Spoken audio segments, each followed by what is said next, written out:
They say spring is a season of rebirth, but for the people in these stories, it marked the beginning of something deeply unsettled into awakening, not of flowers and warmth, but of dread that seeped into the soil itself, spreading roots into their sanity. It started with Hannah, a botanist from Vermont, who rented an isolated cabin near a dense thicket of birch trees to study the rare blooming pattern of spring flora.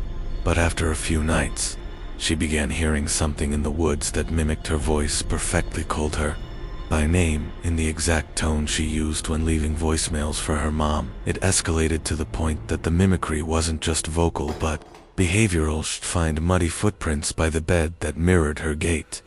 Her sleep app recorded her humming lullabies in her own voice while she was dead asleep, and when she installed a motion sensor camera outside, it captured something that looked just like her, crouching naked near the trees and smiling wide enough to tear the corners of its mouth. She tried to leave, but the trail had changed, winding back on itself endlessly, and on the fourth day she realized the trees themselves had shifted, forming a perimeter around her, trapping her inside a maze of her own screams, until the park rangers found the place abandoned, the door wide open, and a single note nailed to the wall, in her handwriting, "Let me bloom, too."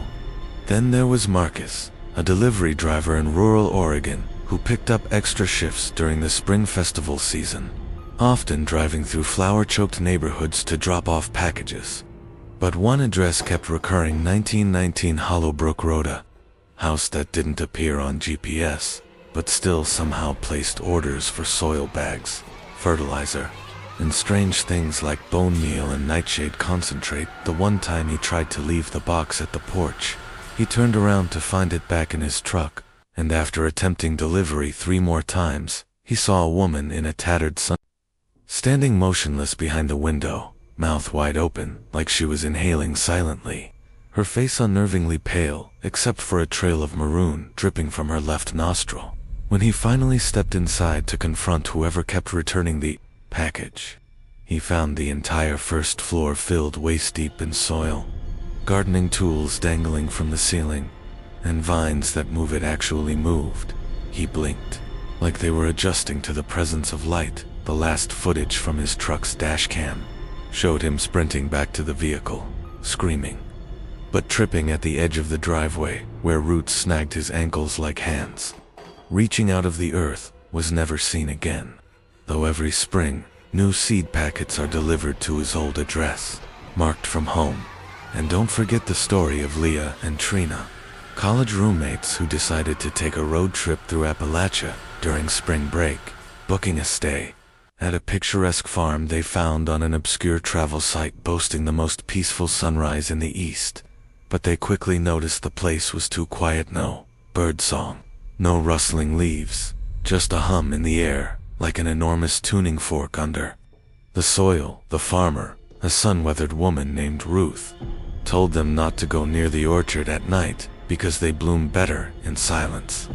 And though they laughed it off, Trina was found standing at the orchard's edge the next morning, with petals fused into her eyelids and her hair thick with pollinated sapphires, if she had fallen asleep face first in a monstrous flower that tried to grow her back into the earth. Leah, in shock, barely managed to contact emergency services, but by the time they arrived, the orchard was gone, replaced by a flat meadow and a single tree in the center, under which Trina's phone was discovered playing a looped video of her saying, "Spring always takes what it's owed." And then came the account of Thomas, a retired veteran from Alabama, who took up birdwatching as therapy, setting up his cameras near a marshy patch of woods that only came to life in the spring. But instead of birds, his motion detectors kept capturing people, dozens of them emerging from the swamp's edge at dawn, covered in mud, naked, and utterly expressionless, moving in perfect unison and disappearing back into the trees just before sunrise. He reported it to the local sheriff, who found nothing.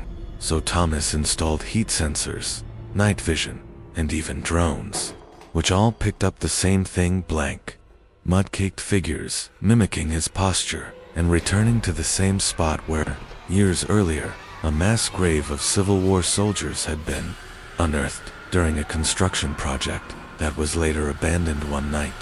Thomas followed them, and when the drone returned alone, its final footage showed dozens of faces pressed to the camera lens, their eyes hollow, mouths gaping, and skin ruptured with tiny white flowers blooming from their cheeks and tongues. His house was found days later with the door wide open, cameras smashed, and a single bird feathered twice the size of a human hand left on his pillow, still warm. There was also the harrowing testimony of Claire, a party mescal Turch in Indiana, who took her students on a springtime nature walk near an old, decommissioned campsite where the forest floor glowed with strange blue mushrooms.